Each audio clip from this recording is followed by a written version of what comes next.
Hello everyone, আসসালামু আলাইকুম। সবাই কেমন আছেন? আমি ভালো আছি আলহামদুলিল্লাহ। তো আজকে একটা গরুর মাংসর বিরিয়ানি রান্না করে দেখাবো। তো আগে আমি প্রথমে মাংসটাকে বিরিয়ানি মশলা, তারপরে টক দই, বিভিন্ন মশলা দিয়ে আমি মেখে টেকে তারপরে এখন ফ্রাই প্যানে চড়িয়ে দিচ্ছি। আর একটু ঘি দিয়ে দিলাম। এখন দিয়ে দিলাম সয়াবিন তেল পরিমাণ মতো। আর এখন দিয়ে দিচ্ছি শুকনা মরিচের গুঁড়া, কারণ আমি আগে থেকেই সব মশলাগুলো আমি মেখে রেখে দিয়েছিলাম, বিরিয়ানির মশলা যেগুলো লাগবে বিরিয়ানি করতে। আর এখন দিয়ে দিচ্ছি পেঁয়াজ বেরেস্তা। আসলে আজকে রান্না বান্নাটা আমার খুবই তাড়া ছিল, কেননা আমি একটু বাসায় গিয়ে রান্না চড়াইছি, একটু লেটও হয়ে যাচ্ছিল।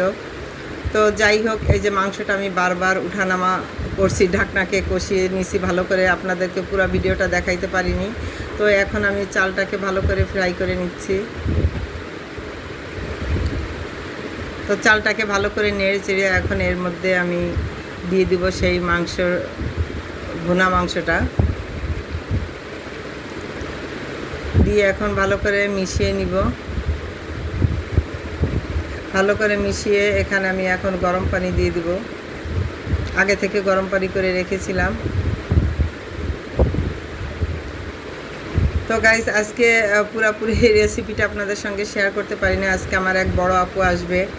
আসলে আমি চাই একটু ইফতারির পার্টি করব বা সবাইকে দাওয়াত দিব, কিন্তু আমি যেহেতু বিজনেস করি, খুবই ব্যস্ত থাকি, তার ভিতর দিয়েও যে আমি ভিডিওটা তৈরি করি, তো আমার আসলে অনেক কষ্টই হয়। তো বিরিয়ানিটা ডান। এখন এই যে দেখেন, আমি উপর থেকে পেঁয়াজ বেরেস্তা দিয়ে দিচ্ছি। রান্না হয়ে গেছে, এখন আমি ইফতারি বানাইতে চলে যাব।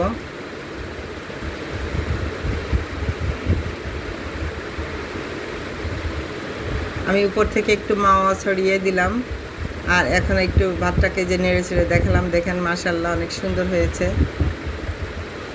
খুবই শর্টকাটে তাড়াহুড়া করে আজকে ইফতারিটা করতেছি, কারণ আমার যে বড় আপুকে দাওয়াত দিয়েছি, বলেছিলাম যে আপু ইফতারিতে কি কি খাবেন, তা উনি বলল যে আমি ভাজা পোড়া আপা খুব কম খাই, আপনি আমার জন্য একটু ভারী খাবার। তো সেই জন্যই আমাদের বিরিয়ানি রান্না করা। আর তারপরেও দেখলাম যে একদম ইফতারিতে কিছু না হলে হয় না। তো যাই হোক, আমার ঘরে এখানে কাবাব তৈরি করা ছিল, তারপরে এখানে আমি বানিয়েছি পেঁয়াজু, তারপরে যে ফুলকপি ফ্রোজেন করা ছিল, ফুলকপি দিয়ে আমি এখানে একটা চপ করে নিচ্ছি, ছোলা ভাজি করে নিব।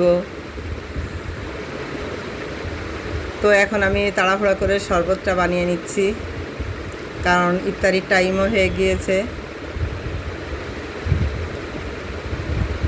আপুও চলে আসছে।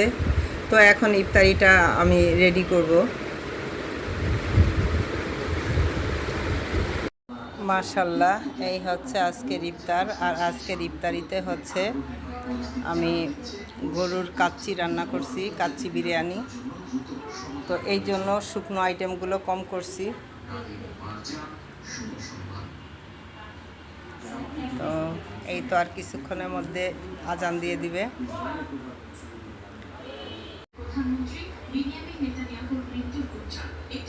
আমার গেস্ট এসে পড়ছে।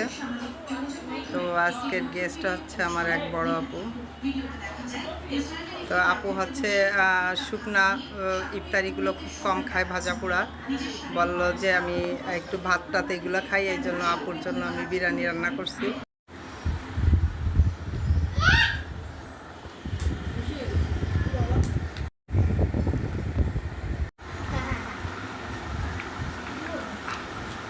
অসুবিধা নেই। আল্লাহ হাফেজ।